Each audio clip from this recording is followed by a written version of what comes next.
Good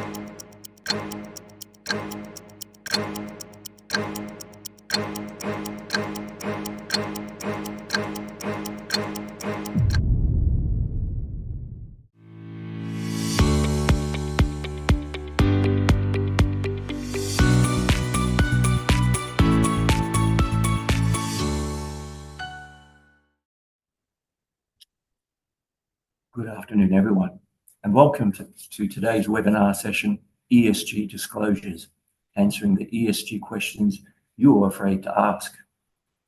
It's my pleasure to welcome Environmental Resources Management, or ERM, who will be leading the main sessions in this webinar today. ERM is the world's largest advisory firm focused solely on sustainability, with more than 50 years of experience. ERM have a global team of experts who work with organizations to help them set clear sustainability targets, measure progress, and operationalize strategy. It's my pleasure to introduce the presenters, who include Graham Lane, Director Middle East, ERM, Nicholas Farag, Partner, Change and Transformation. For the first main session, Catherine Osborne, Senior Manager, Consulting and Research. For the second main session, Johan White, Partner, Climate Change and Sustainability Disclosures. And for the third last main session, Andrew Osborne, ERM Sustainability Institute Research and Networks Manager. This session is aimed at providing guidance to all ADGM companies who are preparing to comply with the ADGM's ESG Disclosures Framework. In that regard, we start with a quick recap of the ADGM's own ESG Disclosure Framework. In the middle of 2023, ADGM enacted its framework with the idea of supporting a number of things, including the UAE's 2050 net zero strategy and promoting transparency and disclosure of ESG information using an international framework. Next. There are requirements under this framework. The framework captures all public or private entities. However, there are exemptions that do apply. There are threshold provisions. If your company is an asset or fund manager in ADGM and holds assets under management in excess of $6 billion, or is a large company with a turnover in excess of $68 million. If you've fallen within the threshold, then you must comply or explain. The information required must be disclosures prepared by reference to an international framework. The registration authority in ADGM administers and supervises this requirement. On our website, the ADGM website, we have an ESG Disclosures Framework micropage, and it has links to the regulation and guidance. I'm now going to hand you over to Graham and Nicholas, who will now start the session. Thank you.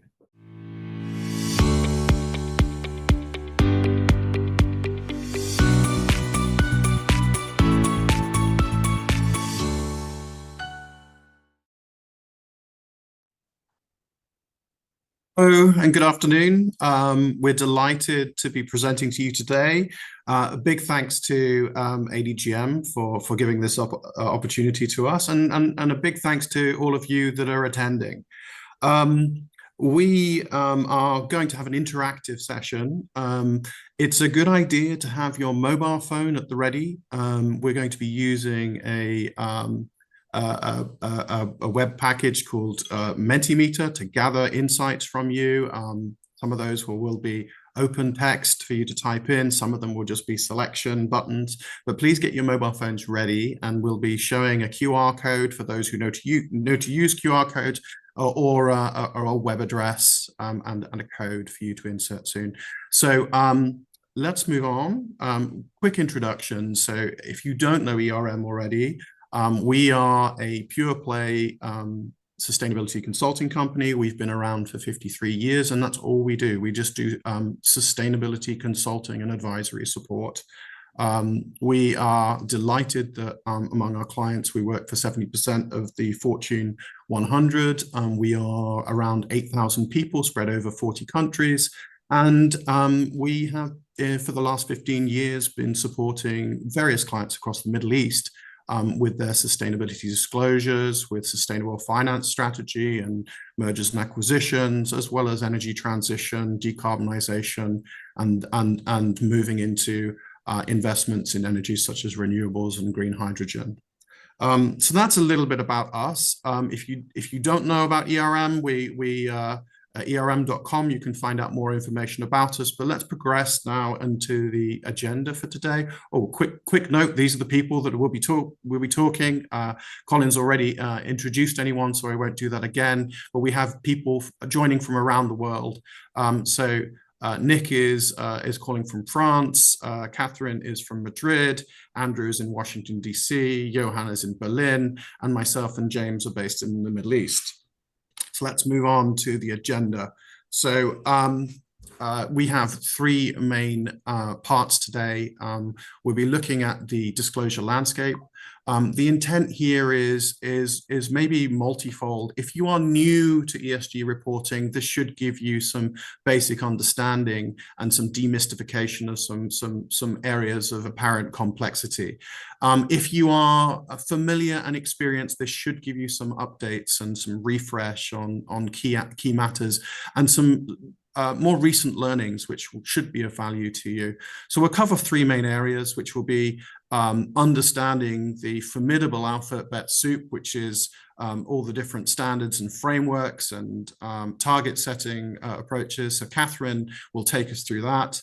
After Catherine, we'll be talking to Johan. So Johan will take us through best practice and on implementing ESG disclosures. And then finally, Andrew will take us through some of the key megatrends, which, and update us on the things that underpin the reasons why we'll be doing these disclosures. And we will have an opportunity for Q&A at the end. Again, it'll be using your mobile phones. I think I'll hand over to Nick now, and he's going to help you get set up on Mentimeter and take us through some questions. Nick, over to you. Thanks, Graham. So as Graham said, we'll be using some of that functionality throughout the session. So it'd be great to get it cracking so that we can do it. So the easiest way will be for you to pick up your mobile phone and indeed scan that QR code that will take you automatically to the appropriate Mentimeter site. If that doesn't work, then you do have the menti.com and then the code number at the very top. Once you're in, could I please ask you to click on the thumbs up button so that you know you've been able to get in, as you can see, all those thumbs ups coming up on the screen. So thank you very much for logging in. Thank you. Let's get cracking. So starting with a few generic questions, would be great to understand the kind of audience we have. So if you could please type in the sector in which your organization is involved in.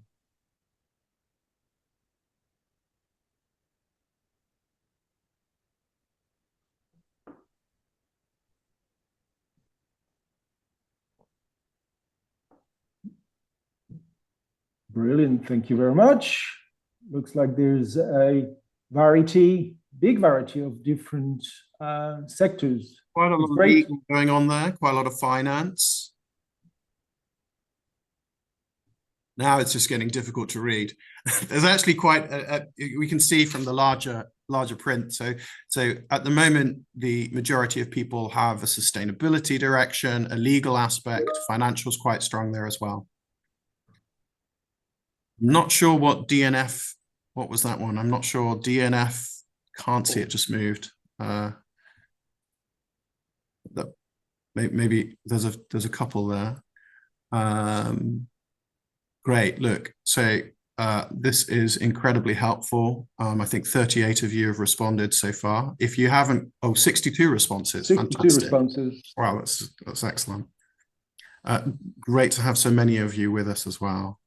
So I think, Nick, should we, that's great. That's given us a really clear view. So mainly financial, sustainability, law, great. Advisory, corporate finance.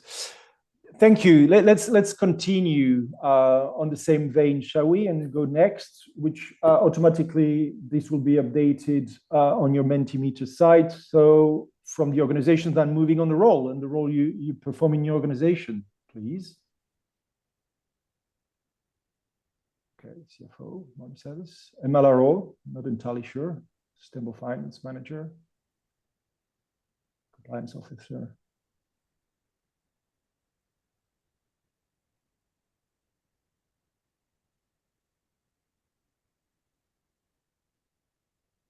We got lots of compliance officers already. Advisor. Yeah, so people with multiple roles. So MLRO is Money Laundering Reporting Officer. So from compliance perspective. So obviously people strongly involved in compliance aspects in the finance sector. I'm just trying to see if we have CSO or ESG. We've got ESG representative. I can see one representation there, maybe a couple of others. Yeah, a few thumbs up have gone up as well. ESG advisors. So yeah, there you guys are. Thank you. Very good. Thank you very much. So should we move on? Move on. Perfect audience. All right. So now let's go into a little bit more of what we're going to be talking about for the rest of the session. So yet again, same process from a strongly disagree to a strongly agree. Whether you focus on 100% of your time on ESG, is ESG a key risk for your organization? You find ESG standards easy to understand, and that'll be a great context setting for us to understand, so that the rest of the session will hopefully. Yeah, we'll get the presenters to change their presentations according to these results. This is going to be great. So at the moment, this is interesting. I think we've still got a few people. I think we'll wait a little bit longer. Numbers are mounting up. So roughly half of the time on ESG. That seems to be the common time amount that people spend on ESG. I'm surprised by that, but that's great. Key risk for the organization, that's half as well. And finding the standards easy to understand, which is positive. So people are prepared, ready. That's good news. Maybe wait a little longer there. Is anybody else going to add in? A little bit more reluctant. It's not quite 65 people. We've got 35, but I think that gives us a general view. So roughly everybody across this call spends about half of their time on ESG. It's an important aspect for their organizations, and there's a pretty good basis of understanding, which we'll be able to validate. Fantastic. All right. Let's move on.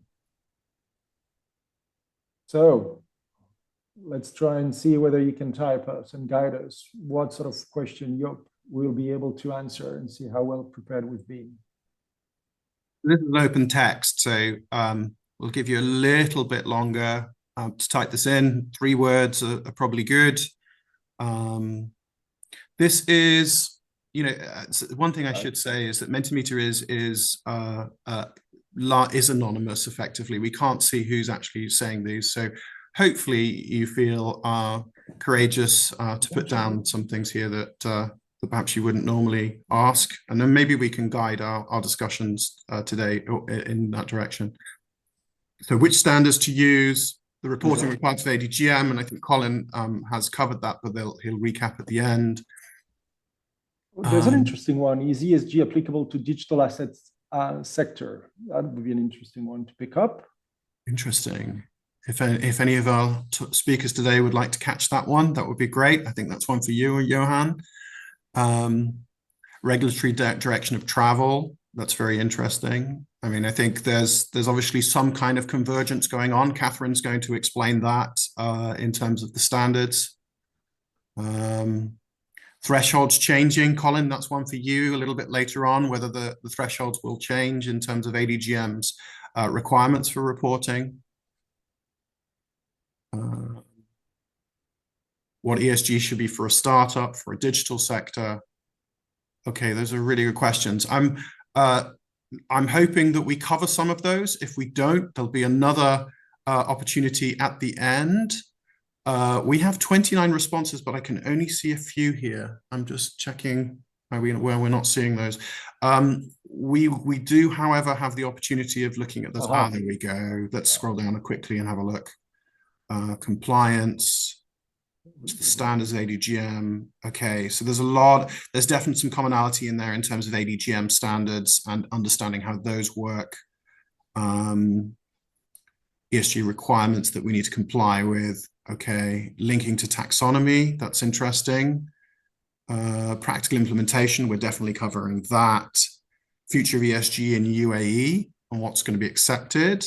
That's very interesting. I'm not sure that we will be able to dig so much into that one, but that's certainly something we could probably touch on at the end.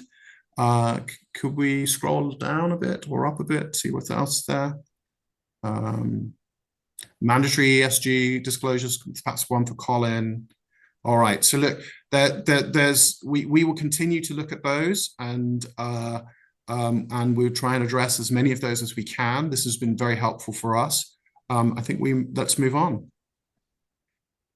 So over to Catherine.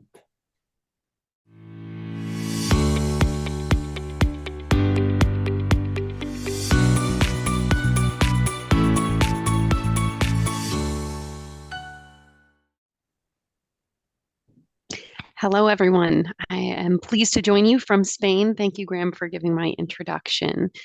Today's session in this section of part one is planning to share an overview of some of the frameworks that you might be considering using for the ADGM reporting this fall, or frameworks that you might already be using in your disclosure to stakeholders. I wonder if we could skip to the next slide and I'll give the rest of my introduction overview here. So I don't mean to intimidate you, and those of you that practice ESG and sustainability full-time may be familiar with a lot of these logos, but there is quite a comprehensive and wide universe of sustainability organizations in the disclosure space alone.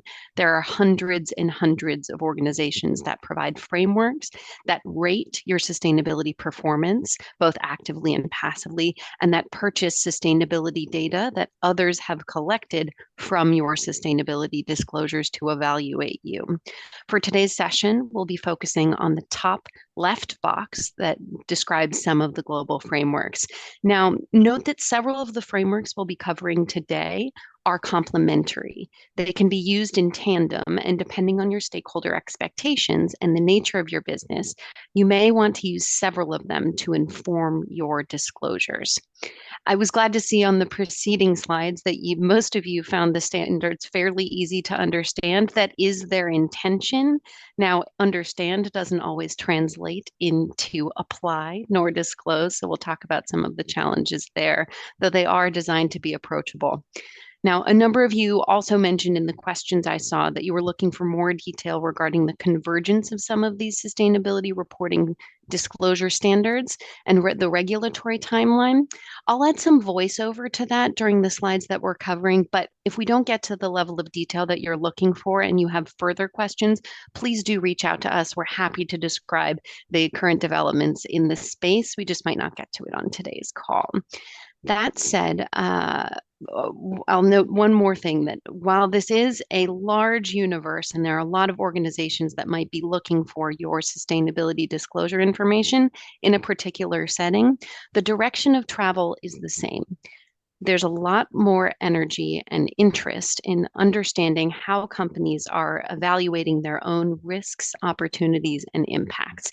And most of that starts with materiality. I don't want to get too far ahead of myself, as my colleague Johan in our next portion will be talking about some of the common threads and the best practices and places to start to address several of the frameworks. That said, let's move to the next slide and talk about the ones we will be looking at today. If you still have your Mentimeter open, we'd love to get a sense before diving in. Which framework do you currently use or plan to use for the fall? If you don't know, press other. And I'll wait a moment to let some of the responses come in.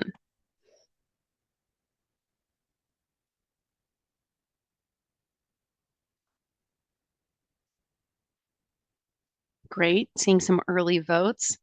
One for other, the SDGs and TCFD. I'll make a comment on the SDGs in a moment. That is one that we typically recommend be used in tandem with some of the frameworks that are on the left. I'll give that verbalization now, actually. The reason for that is that the Sustainable Development Goals were originally developed for nations to adopt. Now, you may see in your own countries that cities, states, and even your peers in their sustainability reports will tag them with the Sustainable Development Goals. But because they are targets, again, for nation states, the framework is a little bit more difficult to apply to your reporting. However, especially if you have jurisdictions as key stakeholders for your businesses, it is helpful sometimes to make sure that you understand how your actions, your business targets, your sustainability disclosures align with the jurisdictions in which you operate and exist.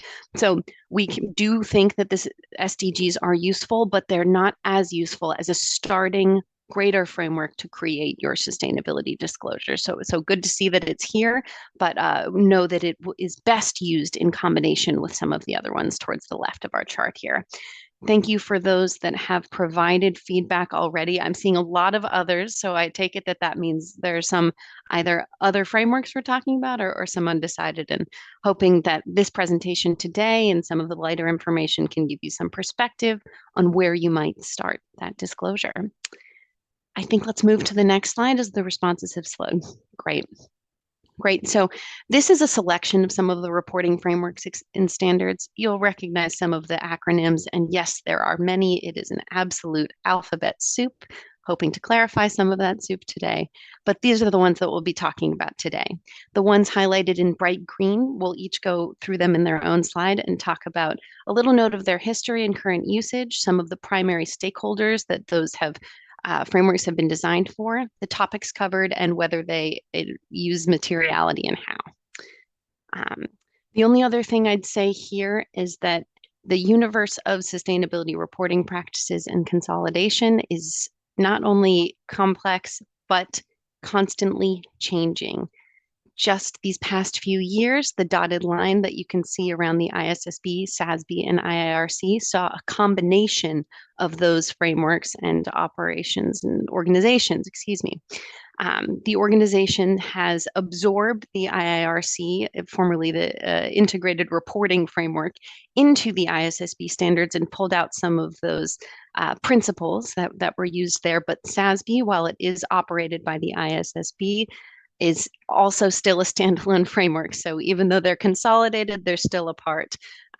Don't worry about the distinctions. We'll talk about what that means, but there we are seeing some consolidation, and it's important to recognize that on this screen, all of these groups are in constant conversation with each other to try and make their standards each complementary and useful to reduce the reporting burden on all of you. All right, let's go to the next slide. Excellent. So just a key note here, ERM every year does a benchmarking for the Fortune 100 companies. Now, this is a very US focused group of companies. So you'll see that SASB, for instance, which was originally designed for US companies, but has since become international, is a very popular framework that is used. So we do this every year. The next one will be coming out in the fall. These are the results from 2023. And you can see in some of the summaries here that many of the frameworks have been used by all 100 companies in tandem. So that 92% is out of 100. And if the next one is 92%, that means there's a lot of overlap there. So you'll see that a lot of companies will employ an ESG index that builds on the GRI index and align that to several frameworks. Something to consider for use going forward. And next slide, actually, we'll get into the specifics now. Great. So we'll start with the Global Reporting Initiative standards. Now, GRI is the most popular framework globally. There are over 16,000 companies that use GRI to report their sustainability disclosures. GRI was also one of the first reporting frameworks on the market, and again, is one of the most widely used. It's very comprehensive. The GRI standards are based in a materiality principle, meaning that it requires you, even though it is a voluntary disclosure, it's not mandated anywhere, it requires you to report your most material topics, your greatest risks, impacts, and sort of opportunities. The most recent GRI standards encourage a double materiality approach. Again, we'll talk about that in a little bit, but it's important to keep in mind. GRI has been at the table with the CSRD development of ESRS, again, acronyms, we'll get to it, and many of the other regulators and frameworks have gone to GRI for collaboration and support when developing their own frameworks. The GRI standards were most recently updated in 2021. There are 3 sections that you need to be aware of. 1, the universal standards, and 2, the sector standards, and 3, the topic standards. Any organization can use the GRI standards, and the use of the standards, as I mentioned, is voluntary. You can use the GRI standards to inform your reporting, even if you don't fully align. We generally recommend it as a starting place for companies because it's so comprehensive. GRI, unlike several of the other frameworks we'll be talking about, was created for a multi-stakeholder audience. So that includes your customers, suppliers, employees, other stakeholders. Many of the frameworks that currently exist are really focused on that investor lens. GRI considers that certainly, and your investors will read your GRI report, but GRI is very widely used because of that wide stakeholder lens. The other thing to keep in mind that's quite useful for GRI is that the reporting principles are based on quality and presentation of information, making sure that it's balanced. Those principles really form the heart not only of GRI, but have been borrowed and used in other frameworks. So we at ERM really like the GRI framework. It's very comprehensive and addresses a lot of stakeholder audiences. It is not mandatory anywhere, to be clear. I want to say that at each one that we go through. So next slide. Next, we'll be speaking about CSRD. So this is a mandatory reporting element. Now, CSRD itself is not the framework. ESRS, the European Sustainability Reporting Standards, are the text against which you would be reporting your topics. The ESRS, much like GRI, have general requirements and general disclosure standards.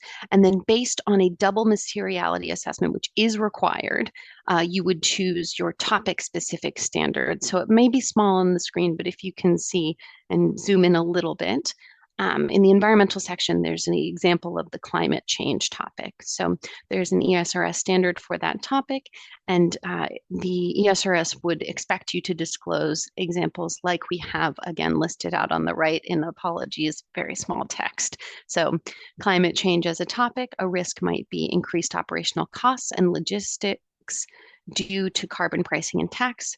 And then the opportunities are improved manufacturing processes to reduce emissions, improved operating efficiency. The ESRS, which are again required under the CSRD, are mainly relevant for European companies that have sufficient operations or significant operations in this area. There's a lot of information that we have on thresholds and things. So if you have specific questions about the applicability of CSRD, please reach out to us. We're happy to provide some guidance for you. Now, smaller companies or companies that might have headquarters outside of the European area will potentially be exposed to the CSRD. The Institute at ERM Sustainability Institute, has many documents and webinars that you can watch if you're curious to learn more about the CSRD. So we'll put a pin in that. This one is mandatory. It is primarily targeted at investors, but many stakeholders are using it and will use it once the reporting is in vogue. Let's move to the next slide. Great. ISSB's IFRS. Now, this really is a story of consolidation. We have a graphic at the Institute that we sometimes show the consolidation of, for example, SASB, which we've already seen, the IARC and the Integrated Reporting Framework Standards, and other elements that have been consolidated into the ISSB. The ISSB sits under IFRS and has, in June 2023, published the IFRS S1 and S2 standards. Much like we've been seeing in GRI and the ESRS, IFRS has two standards that exist. The first are those general requirements for disclosure of sustainability related financial information. And then the second, IFRS S2, is very focused on climate related disclosures. IFRS and ISSB will be coming out with additional standards in the coming years. Some topics that they've recently been discussing as next options are human rights and biodiversity. Now, IFRS uses a materiality basis as well, but it's a focus on financial materiality, meaning that your company must understand what the impact of any of these most material sustainability topics have on your company, and then disclose that information or explain. IFRS was created for adoption and by jurisdiction. So eventually the ISSB's IFRS S1 and S2 standards will be mandatory, but mandatory through specific jurisdictions that may take their own approach to adopting those areas. Japan, Singapore, China just this past week have all announced intent to adopt these standards or versions of them into their own mandatory reporting. So it's helpful for all of us, I think, to understand and prepare for the information that they are looking for. Now, as I mentioned, GRI has been at the table for all of these conversations and supporting development of these standards. So if you are preparing for CSRD, which may be mandatory for you or not, if you are preparing for ISSB's IFRS S1 and S2 standards, and you have been doing GRI reports or have already done a materiality assessment, it shouldn't be much additional work. This convergence of these reporting frameworks across the globe around best practices, particularly in the climate-related disclosure space, everyone relying, and I'm going to use more acronyms, but on the TCFD framework for the climate calculations, means that hopefully you only have to do these things once and it'll serve multiple jurisdictions. In the short term still, it is important to wrap your arms around whether this is a framework that applies to you or might apply to you in your jurisdictions and what the specifics of that framework are. Direction of travel is the same, I'll say it many times, but the details may vary slightly. So that said, let's move to the next slide. Great. So I mentioned SASB before. Now, SASB is a bit different because when it was originally created, it was designed for US companies. In fact, you might be think it sounds familiar because they made the name SASB after FASB. Now, FASB was not very happy that SASB chose to do this, but it was one of the first organizations to really emphasize that financial perspective. And so it was once a US framework, now it has been expanded and adopted internationally, and SASB themselves are really trying to make it more applicable for an audience. I raise it here not because it's the most useful standard. I generally recommend going first to GRI or CSRD's ESRS. But SASB is useful if you haven't yet done a materiality assessment to understand what the expectations might be for your industry. If you look to the right of the screen, you can see that there's an example of an industry standard.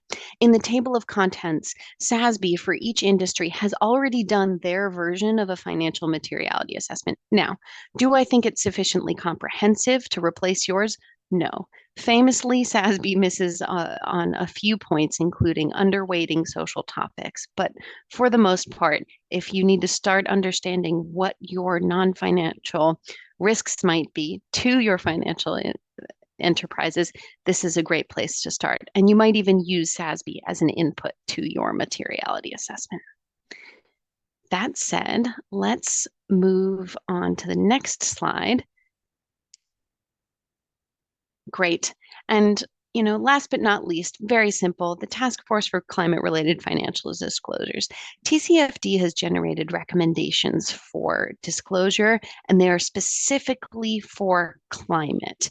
And our organizations like CDP, the SEC, and other global regulators have adopted the best practices aligned in this TCFD document to help companies understand and calculate what their risks are from from climate change. So it's not the full spectrum of sustainability risks or opportunities in this framework, but it can be useful to as specific guidance on that topic only to understand what people might be looking for.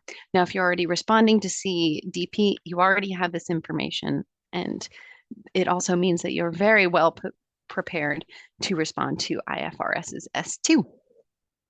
All right, next slide. And I think we've queued up a Mentimeter. I know that was pretty fast, and we were hoping for it to be an overview, but I'm curious if you could go back to your phones or computers, whichever you've logged in on, to provide some insight to these temperature check questions. So, one, I have a clear understanding of frameworks. I'm hoping this is a little bit higher than the average now that we had shared before. I do know that we weren't able to go into much detail on today's call, so if you have specific questions about the framework, particularly if you're curious what might be right in your specific case, do reach out. I'm sure Colin is happy to answer questions, and we are as well. Great.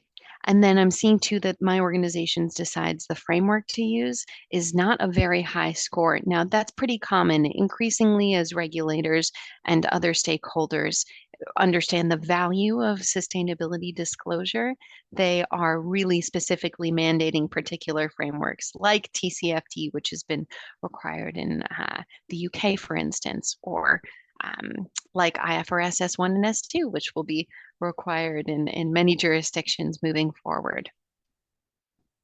Great. Thank you. And I will now hand it over to my colleague, Johan Weicht, to talk about the framework commonality and best practices.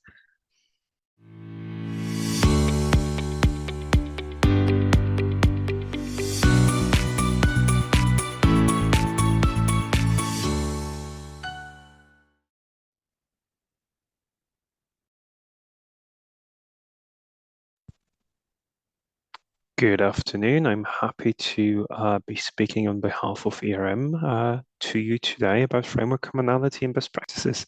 Now, I shall try to do that without dropping too many more acronyms. Let's see if that works out. Jokes aside, I will try to talk about framework commonalities in a way in which I focus on trends that we're observing and best practices we're seeing other companies taking. So these, what I'm going to talk about in the next 15 to 20 minutes or so, will be and should be really applicable across all the different acronyms and parts of the alphabet soup Catherine has just introduced to all of you. If we go to the next slide, I actually want to start off talking about the materiality assessment piece. That is a commonality across all the different frameworks. There always is some sort of prioritization or materiality assessment, as it is commonly referred to. Now, you can see already on the right-hand side a sort of typical representation of the different phases such an assessment comprises. And you might have heard already different terms such as single materiality, double materiality, impact materiality, financial materiality. So let me try to shed a little bit of light on that before I go into the common features and trends that we are observing. Single materiality most commonly is used to refer to financial materiality, which in very specific terms means sustainability-related risks or opportunities that could have a financial impact on the business. Think valuation, think cash flows, etc. Now, more broadly speaking, and here's the first acronym I will be using, so much for using no further acronyms. This is also what the ISSB is using.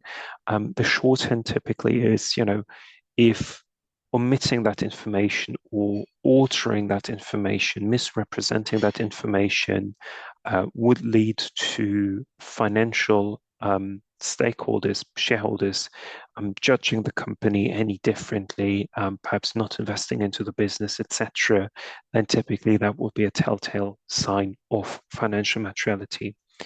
Impact materiality, on the other hand, refers to the sustainability-related impacts you're having on the planet, on people. So think tons of carbon emissions, cubic meters of water consumption, think about anti-bribery and corruption topics, etc. Anything corresponding to the impacts within the environmental, social, and governance pillars of ESG. Now, if you hear the term double materiality, that commonly refers to either the financial or the impact materiality perspective being sufficient for a topic to, being in part of your disclosure scope in line with that particular framework. And that is already sort of one of the main takeaways. Materiality assessments in the context of ESG reporting, first and foremost, are used to inform the disclosure scope. Now, that's pretty obvious. I want to spend a little bit more time on the other points you see noted down here on the left-hand side. The first one being materiality assessments typically have some element of stakeholder engagement in them. If you think about, not even external, but only internal stakeholders for a second, many of those colleagues of yours don't necessarily have a lot of touch points to ESG in their day jobs. So for them, this may just be the first touch point they have with the topic.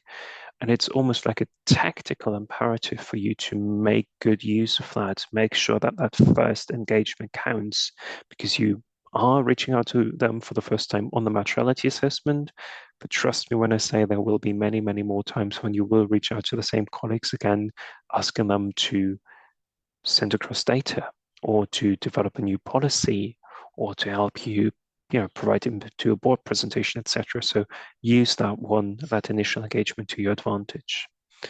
The second piece, and that is really a function, a side benefit, if you look at the process of conducting a materiality assessment, specifically the value chain mapping and the impact risk and opportunity review phases that you see on the right-hand side, many, many companies do use that as an invitation to critically reflect on the maturity of the enterprise risk management practices and tools and software, etc. And then decide updating and improving that by means of integrating that multidimensional nature of ESG.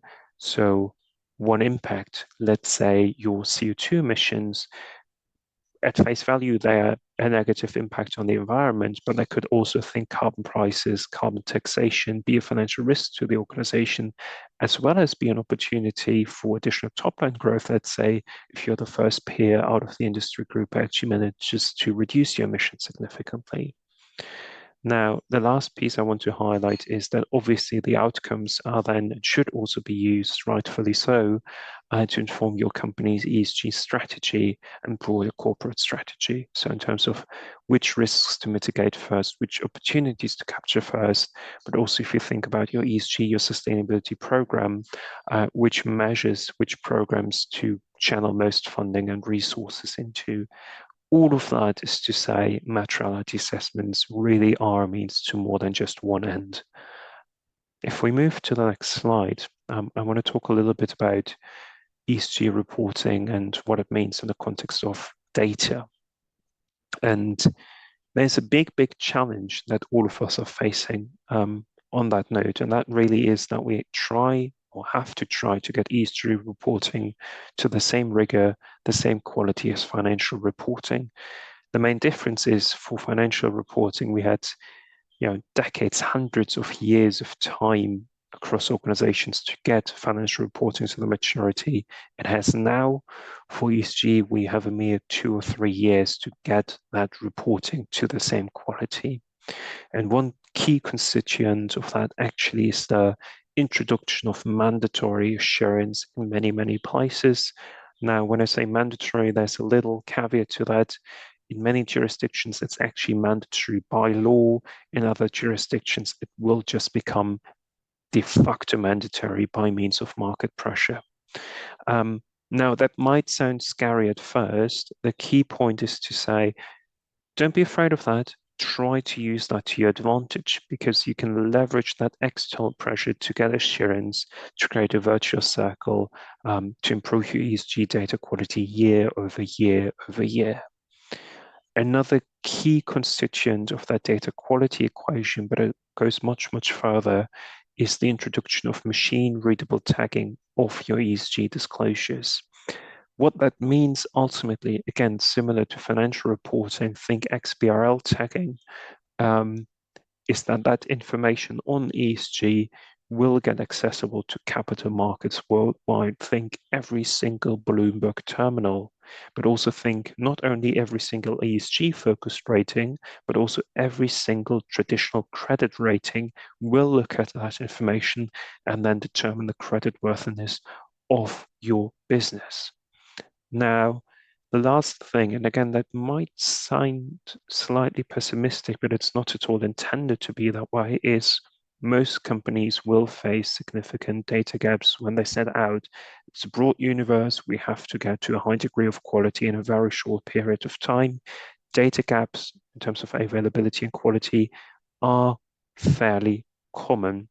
The important piece is to link that to the outcomes of your materiality assessment. So if you think about where to invest most of your efforts, of your careful and precious resources to improve data availability and data quality, make that be in line with the outcomes of your materiality assessment, because only then will it matter and help you unlock ESG as a value creation lever and not just as a reporting exercise.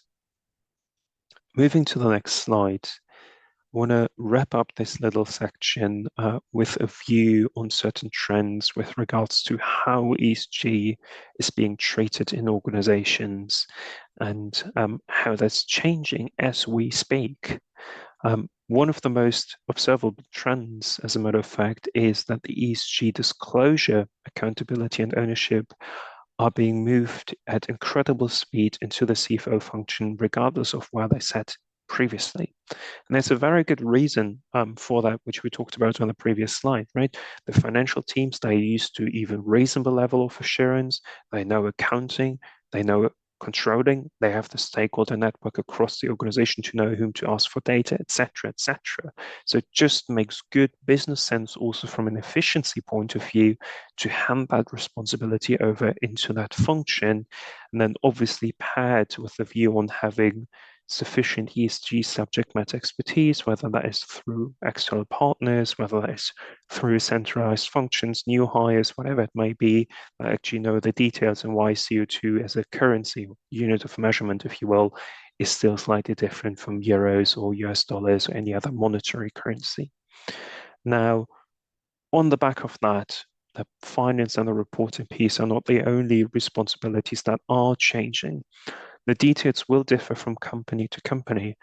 For some companies, it might be vital to have an ESG overlay in their procurement team, or in their R&D function, or in their investor relations team, or all of the above, or any other function, business unit, regional structure, whatever you have implemented currently.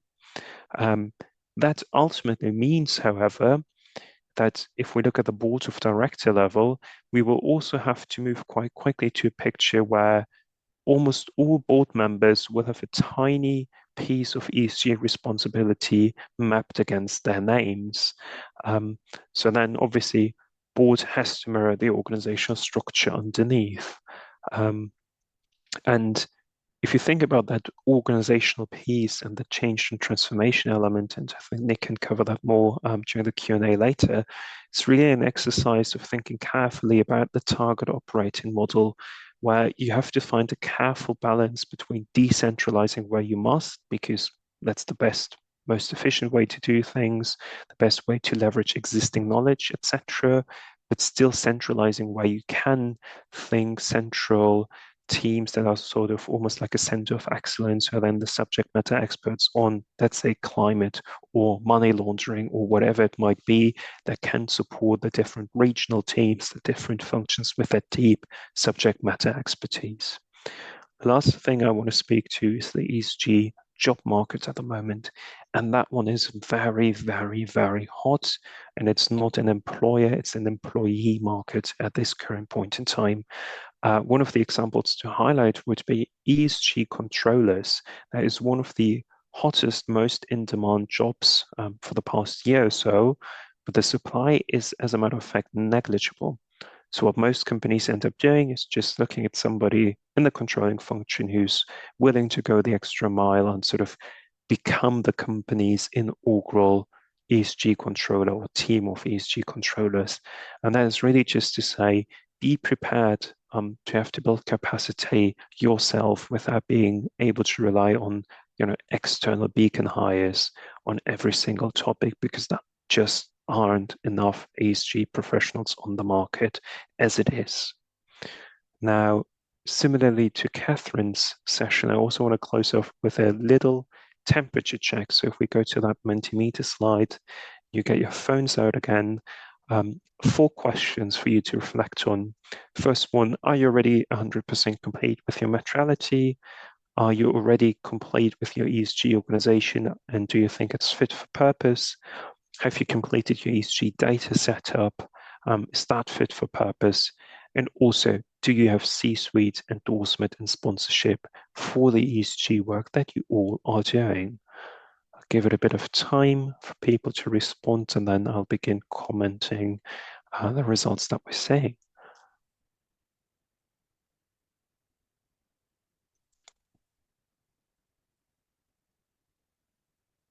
Looks like some 40 to 50%-ish still pending and changing a little bit on the materiality piece, so that's good. Looking at the ADGM reporting due this fall, I would strongly recommend that this is one of the first pieces that you should prioritize.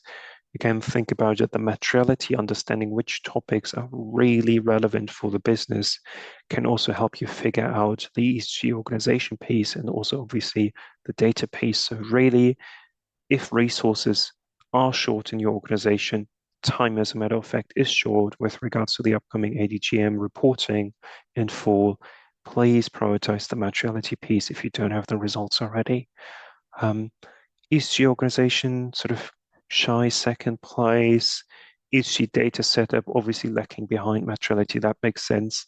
C-suite endorsement, that one is another strong point. So it kind of goes back to the point of saying mostly for most companies, all of the board members will have to have some sort of ESG linked mandate as well.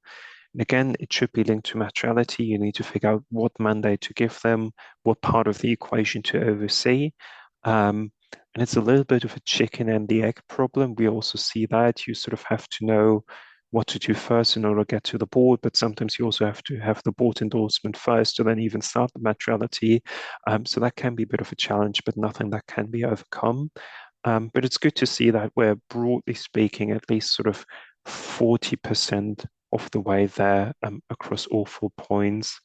I think I'm going to leave it at that for now. And with that said, I'm going to hand it over to my colleague Andrew for the last deep dive part of today's webinar. Over to you, Andrew.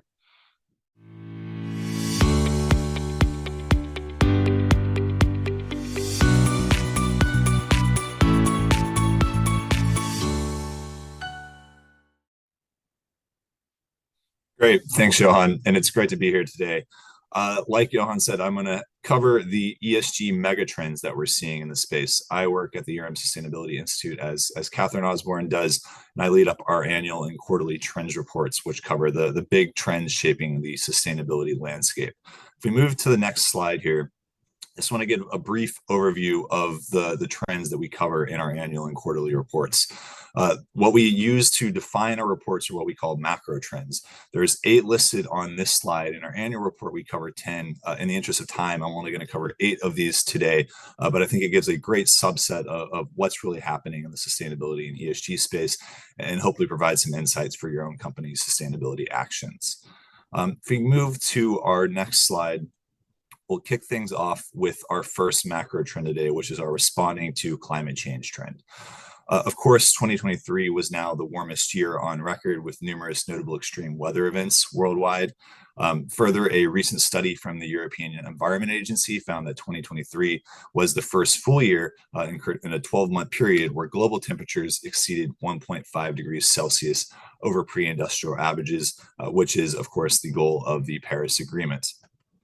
However, despite climate uncertainty, climate action progress does continue worldwide. Countries around the world are sourcing more and more of their energy through renewables and is setting aggressive policies to decarbonize. COP28 is, of course, also inspired hope last year after parties there mentioned transitioning away for the first time from fossil fuels for the first time, agreed to triple global renewable energy capacity by 2030, and began a loss and damage fund to support the countries most affected by climate change. Moving on to the corporate and investor space in the climate area, progress is still mixed. The Science Based Target Initiative, for example, removed the commitments of over 200 companies just this March after these companies failed to share net zero targets for validation with the organization within the 2 years of making a commitment to do so.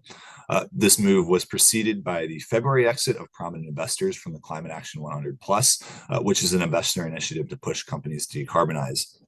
Most of these investors are US-based and cited concerns that their participation could be interpreted as violating antitrust laws there as politicians attacked companies for their ESG actions.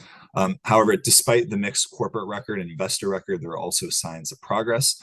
Research released in February found that corporate clean energy purchases surged to a record 46 gigawatts in 2023, which was a 12% gain over 2022. We can move to our next slide here. The second trend I wanted to cover today is what's happening in the human capital space. And so in 2023 and now in 2024 as well, corporate approaches to human capital are facing both internal and external accelerators. The mass job switching that defined the COVID-19 pandemic seems to ease as job markets are tightening and corporate layoffs tick up globally. Furthermore, the COVID era related workplace disruptions over the past few years are also continuing to affect companies and workers. Globally, 59% of employees were disengaged at work in 2023, which is estimated to cost the global economy in upwards of $8 trillion a year. Worker performance, finally, is also being affected by the continuing effects of workplace disruptions, particularly for those who are younger. To compensate against some of these workplace disruptions and the impacts they've had since COVID, some companies are providing extra training to compensate for communication and teamwork skills that were not developed among younger workers during the remote learning that defined much of the pandemic era.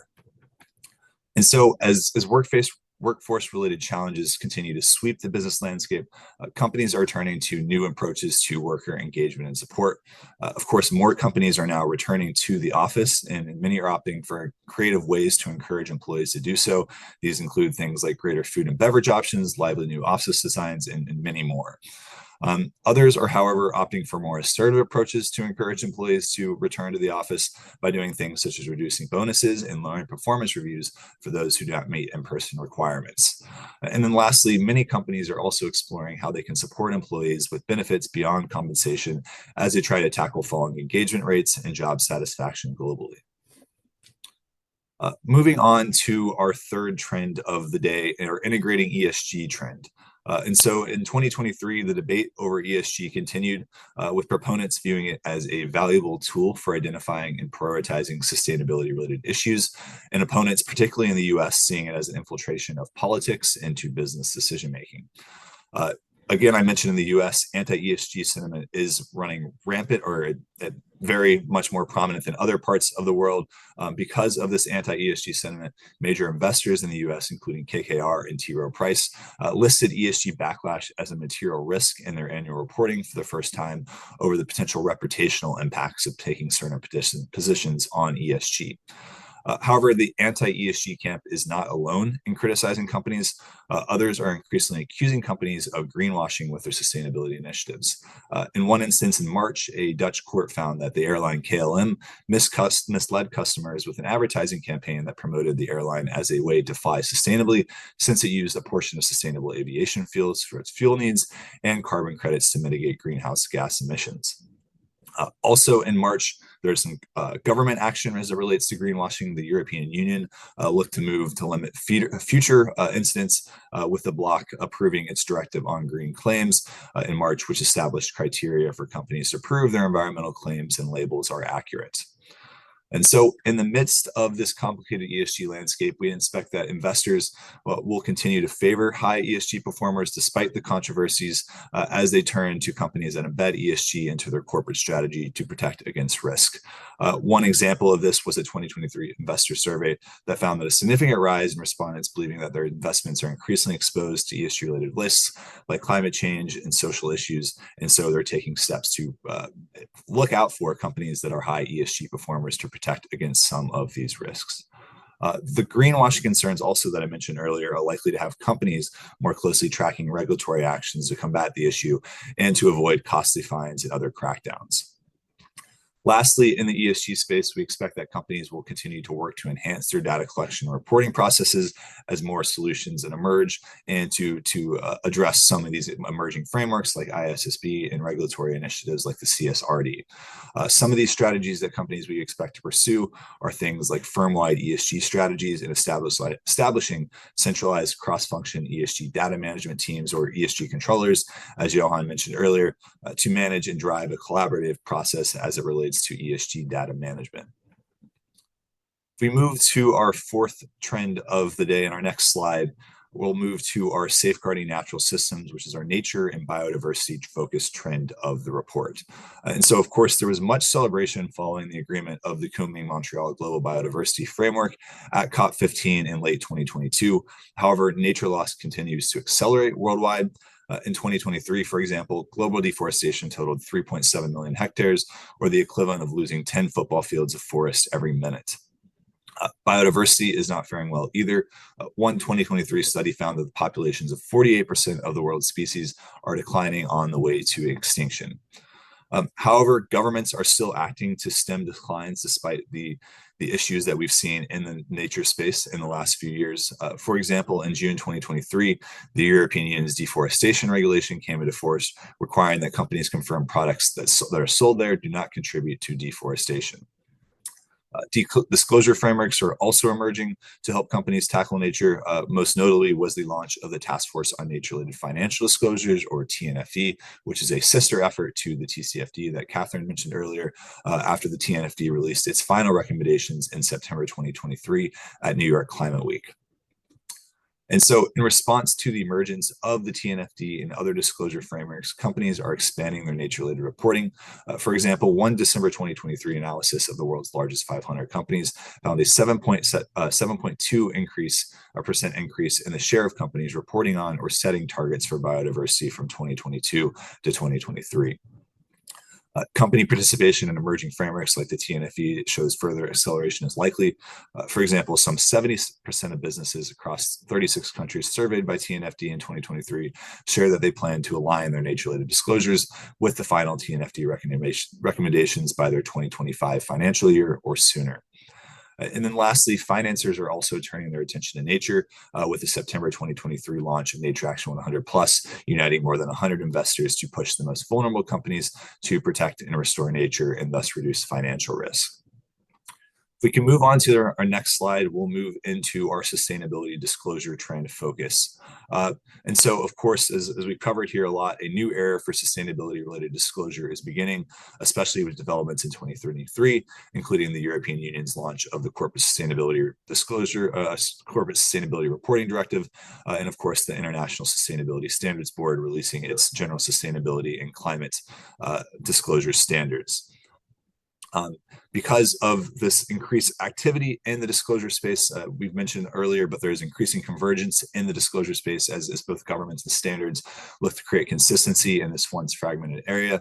Just one example is that the CSRD is closely aligned with the existing Global Reporting Initiative and the Task Force on Climate-related Financial Disclosures, or TCFD, as I've mentioned. And so as new disclosure frameworks and regulations continue to emerge, we expect that companies will respond by increasing cooperation between business functions. One January 2023 survey found that 41% of global middle market CFOs plan to incorporate ESG in their financial strategies over the course of 2023, which is up from 36% the year prior. Other companies, for example, are reassigning staff from finance departments to ESG-related disclosure rules, and of course, appointing ESG controllers, as we mentioned a few times already.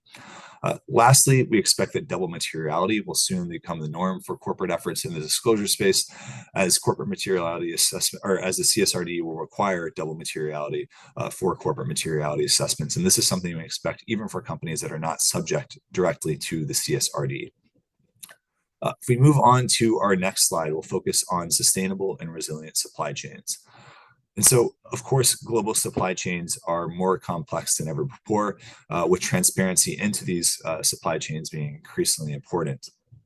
For example, some companies or some governments are taking action to encourage or force companies to conduct supply chain due diligence. The just finalized Corporate Sustainability Due Diligence Directive, or CSDDD, from the EU is just one example of this, as it requires companies to identify, prevent, eliminate, or mitigate the adverse effects or adverse impacts of their operations and supply chains on the environment and human rights.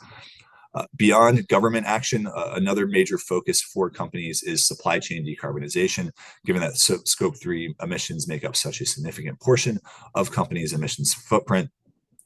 One of the main conversations right now among companies is debate over cost. Of course, many companies face short and long-term trade-offs as it comes to supply chain decarbonization, with initiatives that will pay for themselves over time but incur sharp immediate costs. Another thing companies are debating as it relates to supply chain decarbonization is whether to require their buyer or supplier to pay for the decarbonization efforts rather than the company themselves directly. Moving on to the corporate response in the supply chain space, traceability pressures are, of course, growing. Companies, in turn, are stepping up their supply chain due diligence efforts. EcoVadis, in just one instance, reported a dramatic 134% growth rate in the number of companies seeking sustainability assessments between 2018 and 2022, which is something they attribute to growing pressure and awareness around supply chain due diligence. And then lastly, decarbonization solutions, as I mentioned, are seeing increased investment among companies as they look to cut down on their Scope 3 emissions. One unique example came from the US this year of company actions after a coalition of large US companies formed the Clean Energy Procurement Academy to help suppliers increase their clean energy adoption. If we can move on to the next trend here in our next slide, focused on sustainable production and consumption. And so starting off here, I'd like to start with plastics. And despite regulation and pledges to reduce its usage, single-use plastic production continues to rise globally. Still, however, there is hope that this will soon change, thanks in part to the proposed United Nations Plastic Treaty, which will aim to eliminate single-use plastics and strengthen waste management programs globally. Negotiations are currently ongoing, and a legally binding agreement is expected by the end of 2024. Financial costs of waste are another factor in the larger debate about how to tackle sustainable production and consumption. Globally, businesses face more than $100 billion in estimated annual financial risk if governments were to require them to cover the full cost of waste management, for example. And so as the risk recognition grows of things like waste and plastic usage, tools to track company progress in reducing it are also emerging. And just one example, for the first time in 2023, companies were able to disclose their plastic-related impacts through CDP's water questionnaire. And for those of you who are not familiar, CDP is, of course, the global environmental rater of companies that companies can submit for things like climate change, forests, and water. In the company space, in terms of sustainable production and consumption, many companies are turning to plastic alternatives, such as plastic packaging, as Pepsi did when it became the first beverage company to commit to a North American rollout of paper-based solutions for its drink products. Sometimes attempts, however, at innovation do not go as planned in the sustainable production and consumption space. One example comes from Lego, who attempted to reduce its plastic usage and carbon emissions by incorporating recycled plastic into its toy bricks. However, after 2 years of testing, the company shelved the initiative after determining it would lead to more, not less, emissions. And then lastly, besides direct material replacement, other companies are opting for circular focused solutions as companies designed products to be disassembled and repurposed or recycled. And if we can move to the next slide here, the last trend I wanted to touch on today is the emerging technology and sustainability space.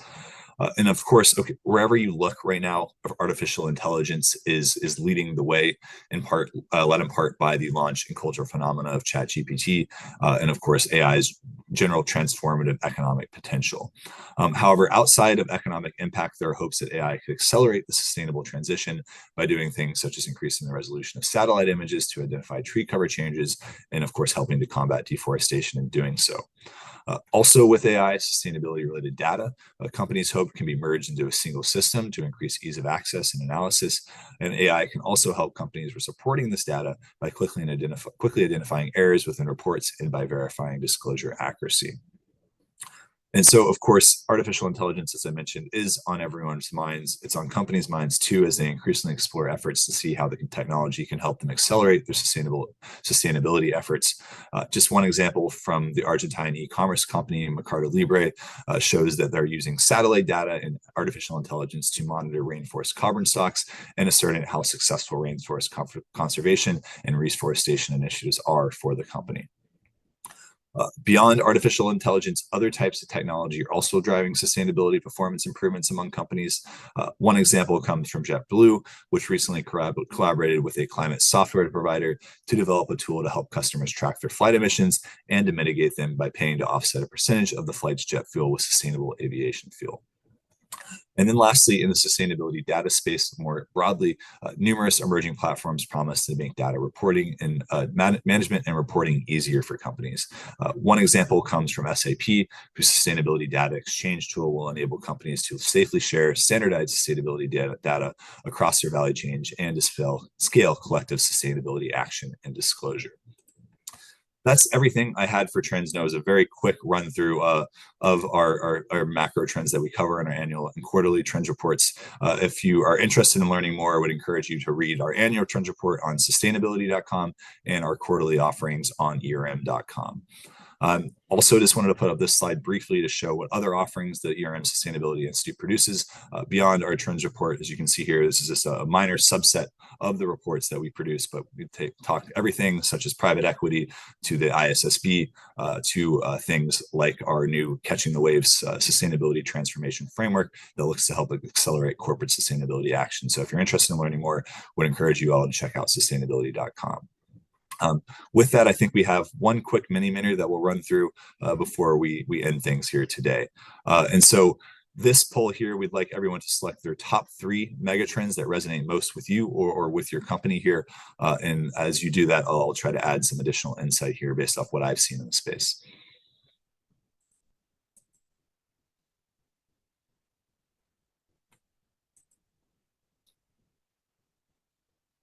And I'm not sure if we're having a technical difficulty here or the numbers aren't ticking. Oh, there we go. Perfect here. Maybe just a slight delay. So let's see. Of course, I think climate change, of course, it seems that is really the preeminent corporate sustainability topic. So no surprise to see that there. Also ESG integration, of course, ESG and sustainability disclosures are really driving a lot of corporate action, and they're putting a lot of resources to that. So unsurprising there. And maybe I'll just let it sit here for a second to see what other movements we'll see.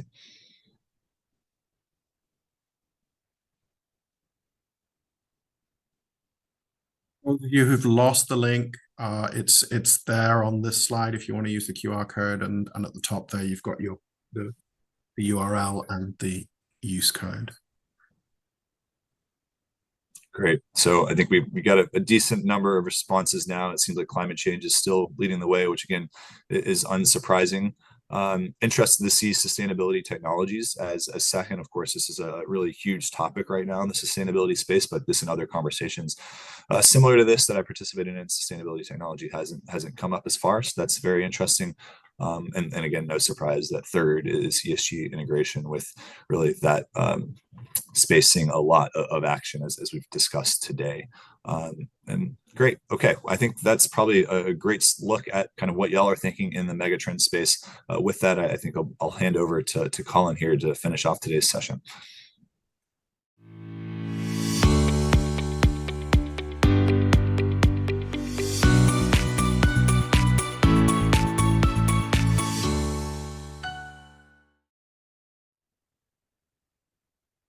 Thank you, Andrew, for that deep dive session. Thank you, Johan and Catherine, also for their deep dive session. So this part of the webinar is basically to recap on what the ESG disclosure requirements are in ADGM. Now, I do note the questions at the beginning of the session in terms of when the questions was asked, what did you want to get out of today's session? And there was a few touching on the framework, so I'll do my best to address these in this section. So to recap, the first thing you need to do if you're an ADGM company is determine if you're in scope and whether you meet the threshold. As we highlighted at the beginning, there is basically a asset under management test or a revenue test. Now, notably, these apply to companies. The legislation is found in the company's regulations, so certain entities are actually excluded. So they include foundations, partnerships, and branches, so they're not covered. But there are also some companies who are expressly exempt, and they include restricted scope companies, RSCs, and also include investment companies. Another one to note is public listed companies who are required as a condition of listing to report and make ESG disclosure. So even if you are exempt, to say you don't meet the threshold, you can obviously voluntarily comply. Number two, if you are in scope, you must then determine whether you will comply or not. Now, one of the questions at the beginning was, what is the direction of the ESG disclosure framework in ADGM? At the moment, it is not a mandatory requirement. It's a comply or explain.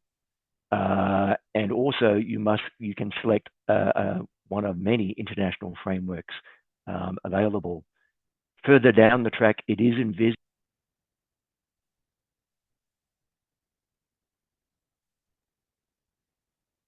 I believe we've lost your voice here. We can't hear you. And perhaps particular framework might apply. We can hear you. We can hear you again, Colin. Yeah. You can hear me again? Thank you. Yeah. So we're just talking about the direction of travel for the ADGM disclosure framework. Thresholds might come down later. It might become mandatory, and a particular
Hello, apologize for the loss of the audio. As I said, in terms of the direction travel, the framework might change, but for now it is a comply or explain. It's noted that many companies may not have their corporate governance framework or practices, or indeed their data set up, collection systems and controls ready. For example, if you had a financial year end 2023 and you need to report later this year, you may not be in that position. So hence, for now, a comply or explain regime. So thirdly, when must you comply and how do you do that? So it applies to companies who obviously in scope to meet the threshold to their third financial year. So if you were just set up last year, it's not going to kick in some time. Then if you do have to submit it, it's basically timed with your annual account. So if you're reporting on for the year end 31 December 2023 and you're a private company, the accounts for those that generally need to be filed within 9 months, that is 30 September. At that point in time, the ESG report must be either contained in the annual account or lodged alongside with it. It can be separate, and that's submitted online by way of, well, at this point, using the general document function. Further down the track, it hopefully will be an item you can actually select on the online portal. For public companies, it is 6 months after the year end. So hopefully I've covered most of the issues people have raised at the beginning in terms of the scope. Hello? Okay, I'm going to now hand it over to Graham and Nick to do the wrap up.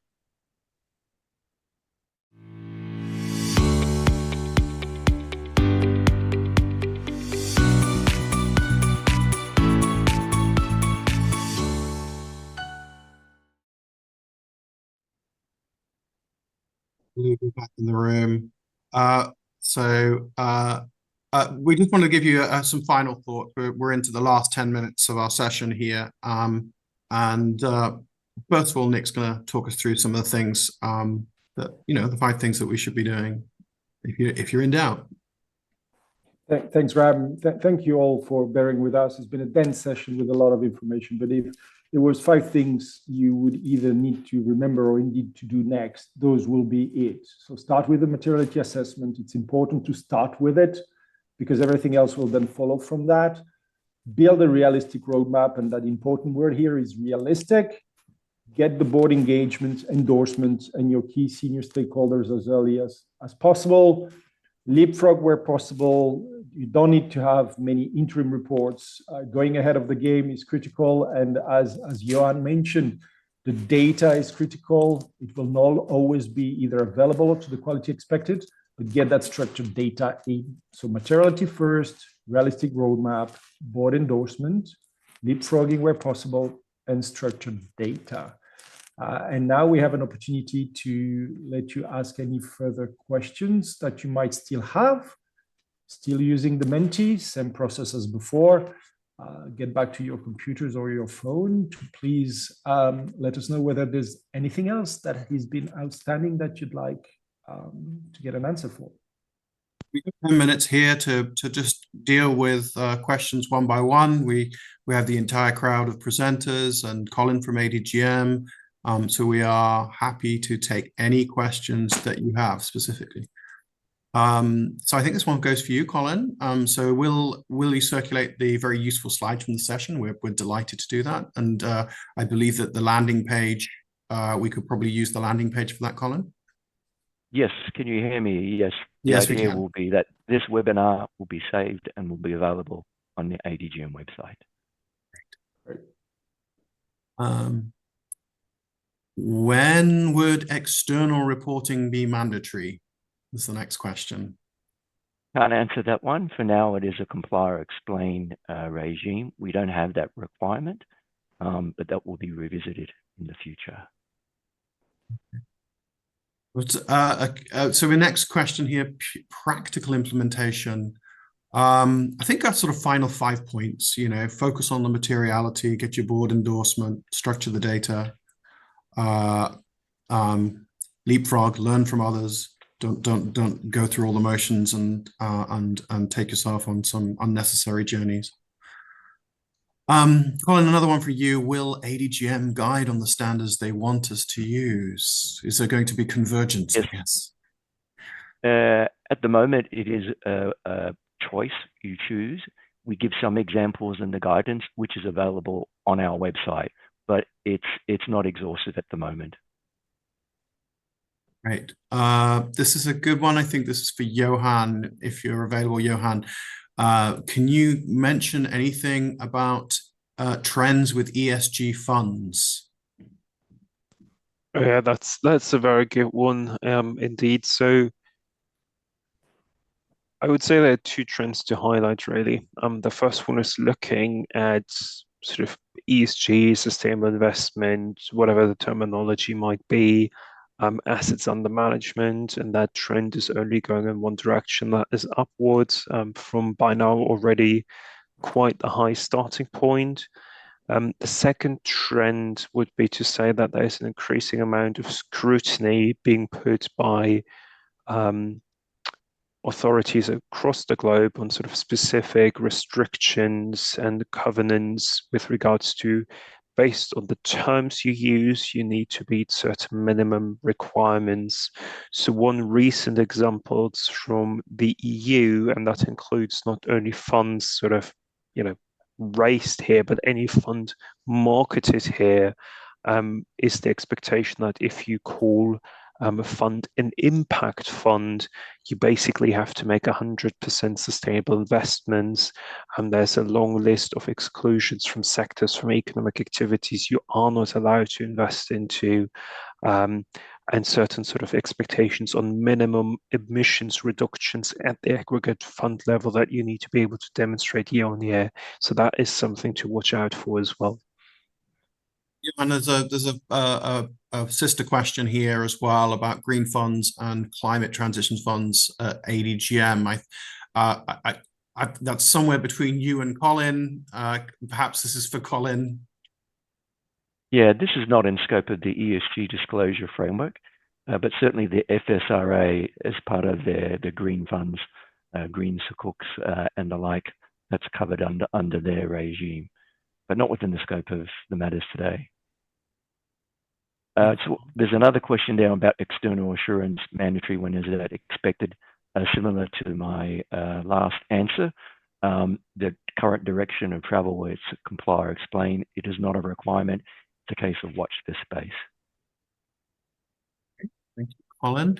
To pick up the next question, which is around digital assets, which is akin in terms of sustainability to aviation. I believe we're talking data centers there and the amount of power consumed. I think when you look at the electricity consumed, it's an ever-increasing amount and fast approaching commercial aviation. Will there be consideration or such as offset approaches? And I don't know if anybody wants to talk about appropriate offsets. Catherine, perhaps, or Andrew, anybody want to? Sure. So I'll take a stab, and then Andrew, please feel free to jump in. You are right that by its nature, currently the digital asset industry is very challenging to the energy use of sustainability as well as physical footprint. And it is sort of similar to aviation. We saw with the surge in digital currencies, for example, and NFTs, that the energy use from those facilities are now being located in countries like Iceland with rife renewable energy, but it's not enough to meet the demand. So in terms of offset approaches, we know that there are many industry organizations working towards creating specific guidance for these industries. They're in progress, certainly, but they are that is coming. Now, a lot of the ratings and other advisors that are next to this field are also seeking to consolidate best practices and ask questions. Offsets more broadly is a bit more challenging, and each framework, each evaluation has their own perspective on offsets. There's been a lot of criticisms in recent years, and some justly so, about the use of offsets. I wonder, Johan, if you have been talking with our carbon markets team recently and could make any commentary on offsets more broadly. Yeah, I think there's a lot of nuance in this space, as you said, Catherine, right? We need to be clear on that only being one solution. In industries in particular where technology might not be ripe enough yet to fully decarbonize industrial processes, etc., it's a very, very good alternative, because basically what it does is it makes the positive climate impact happen now rather than 10, 20 years from now, right? So from a timeline perspective, looking at where we are in terms of meeting the global warming objectives of the Paris Agreement, that is that positive element in there. Is it the right thing to do at large scale for every industry? That's a clear no. So we would really recommend that you carefully look at, offsets, what role should they play in general for your industry, for your business, and sort of also what's the plan of sort of starting perhaps with a certain level of offsets, but scaling that down over time as you can decarbonize actual industrial processes, etc. The rule is diminish the amount of carbon at the earliest stage, and offsets, when they're your only other option, are appropriate. But there are, obviously opportunities around transition with low technology. Thank you for that. I think this one is for Andrew, the next one. I don't really know whether we have any benchmark data, which is obviously showing, I think the question here is about the upside. So the highest economic impact to typical organizations in terms of cost savings and revenue generation of particular action or areas. So where action in terms of if I'm interpreting this correctly, where sustainability action is actually leading to improvement. This might be across Andrew, Johan, Catherine, who wants to take this one? Do we have any benchmark data that I can start briefly. The sustainability incident ERM, I don't think has any benchmark data of its own. I don't know if I know of any direct benchmark data, but there's numerous surveys. I saw one yesterday of companies outlining that they're receiving economic benefits from pursuing this or that sustainability action. So I have seen that reported, mostly in a survey form. I don't know if anybody wants to hop in if they've seen other studies of that, but there has been data out there showing that companies are believing they're seeing some type of economic benefit from pursuing this or that sustainability action. Sure. And then Andy, I'll jump in to say actually in the slide deck, and this can be included if we circulate, but we have a few points about this business case element. You know, it's well documented and the research consistently shows that there are returns on investment from this. I'm not sure that the research goes to say, you know, Amazon saved $300 billion or, Apple filled out the EcoVadis service and therefore could get 4 more customer thresholds, but we have seen quite a lot of evidence in all of the stakeholder groups that this investment and doing it well really benefits the company, from increasing your employee engagement to reducing your risks in terms of investments and lowering your cost of capital from banks that give favorable services in that direction. So we've got a lot on that. Certainly, if you are looking for that kind of research, we can compile some and we'll circulate sort of a general slide as part of the deck to help illustrate this point. Perhaps just quickly, sort of 2 stats to highlight. Certainly in the consumer goods space, there was a survey that said, I think it was slightly more than 2/3 of consumers who are willing to pay up to 5% more as sort of a green premium. So that's sort of the turnover and margin piece that is relevant. I think the most applicable piece across all industries is actually the link of ESG, performance and cost of capital. There are several studies speaking to that, especially in the private debt space. We are seeing base point incentives ranging from 50 to 150 base points on any large loan being granted if there's sort of an ESG toggle overlay put across any project finance. So that's a strong incentive. I think the other piece that I want to highlight is, don't just think about this as the upside creation. Also think about ESG as the downside hedge, because the potential upside will be different from company to company, from industry to industry. But the one point that really is common across all industries is, if you fall behind the curve on ESG, there will definitely be a downside to valuation, to how attractive your customers, even your employees will find you. So perhaps start with the value protection before you start thinking in broad strokes about value creation on the back of ESG. Thank you, Johan. I think we've reached time. We're actually a little bit over. Just a final note: if you do have any other questions, then here are our details if you want to continue the conversations. Of course, ADGM and Colin and his team will be able to answer questions on external assurance. I think was one of those comments that we didn't really address. There are other questions, I'm sure, that are out there.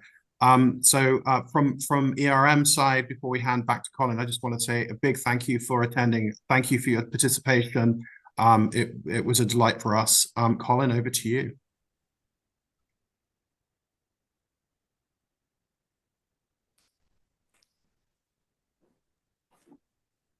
Thank you, Graham. Big thanks to ERM for collaborating with the Registration Authority on this key initiative. And a big thanks to all those who registered for this event. We hope you got out of it what you were looking for. Certainly, I think